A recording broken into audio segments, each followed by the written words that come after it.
Hey guys, Dr. Kate is here, and today's topic is why do we do dumb things? Why do we say something that we regret later? Or why do we say something really stupid to people that we love the most? Or just say something stupid? So let's talk about that. So we are going to talk about the brain, and I'm going to use my hand to actually explain that.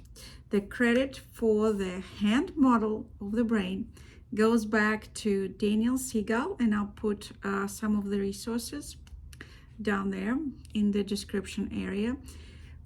So people who work with the brain probably would laugh at such a simplified version, but I think in order for you to understand what's actually happening underneath there when we do dumb things is crucial, because you cannot change what you're not aware of.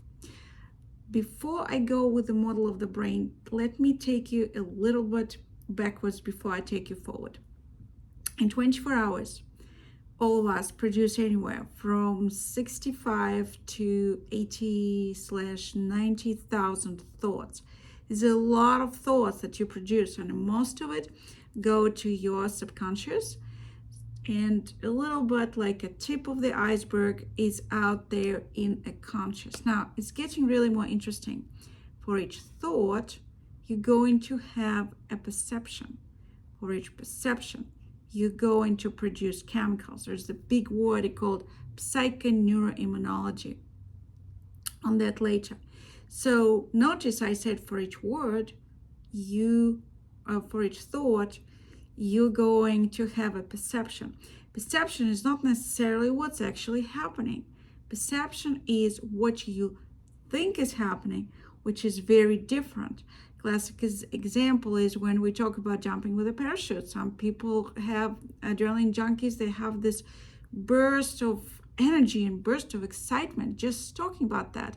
And some people can end up having a panic attack thinking about do any type of skydiving, right? So you have same situation, but completely different hormonal response, biochemical response based on the perception. So now let's see how it's all played together. Daniel Siegel, he has a phenomenal information on how the brain has the capacity to disintegrate. So under normal circumstances, the brain is integrated. Now remember, please, it's a figure of speech. This is a very basic, very simple explanation, so stay there with me. We can look at how brain functions from two different standpoints. One standpoint is we'll look at the brain on a horizontal scale. So we have the left side of the brain, and we have the right side of the brain, and they connected, right, by corpus callosum. I'll have much more detailed videos on that later, but just for now, you have left side of the brain and right side of the brain. And left side of the brain is all about language, and left side of the brain is all about logic, and the right side of the brain is all about emotions and about your creativity, and they're really, really, really good together. They balance, right? It's not who's right, who's wrong. It's about the balance. It's not which one is better. You need both balanced left and right to function. So that's what happened on a horizontal level. Now, on a vertical level, we can look at the brain from a different standpoint. You have your spinal cord that runs all the way through the vertebrae. We're going to use the hand to demonstrate that. Our brainstem will be the very bottom, right, of the brain, the bottom layer. It's all about safety. Then we have our hippocampus, hypothalamus, and amygdala.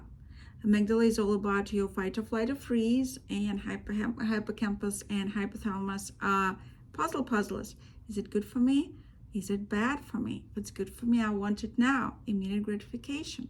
If it's bad for me, I'm going to push it away, or I'm going to freeze and play dead, right? Okay, and then we have prefrontal cortex, which is going to be represented by 4 fingers, which usually nicely resting all over your amygdala, hippocampus, hypothalamus. Now, I'm not going to give you the lecture on that, but your Ours prefrontal cortex have a bunch of executive functions, and few of them are the ability to stay in the moment, the ability to be empathetic towards self and others, the ability to choose the behaviors that are good for you in the long term.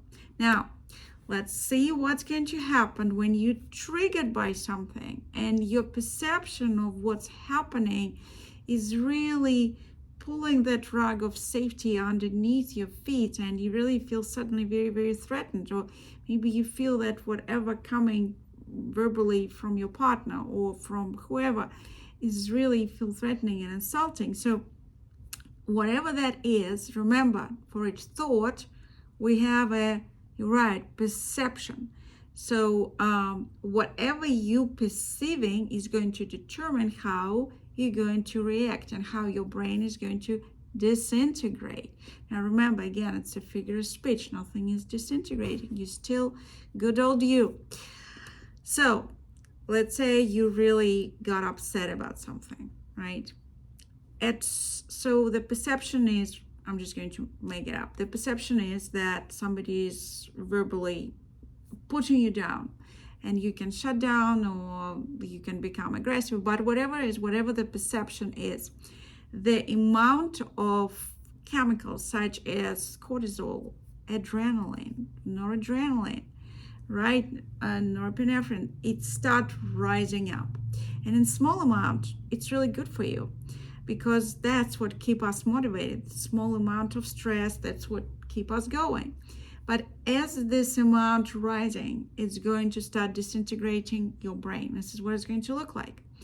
Remember, we have the vertical layer, right? So on the vertical layer, the left side of the brain will be like, bye, I'll see you later. Now remember, the left side of the brain was about logic and making sense. So at this point, you're operating at a half of your brain. And remember, it's kind of histrionic and it's not balanced. So your brain also is a puzzler, and the brain have the capacity to fill in the blank space. So with the left side of the brain being out of the picture and things that's happening make no sense to you, creative right brain would fill in the blanks. And guess what? This is the fillers, they aren't going to be accurate.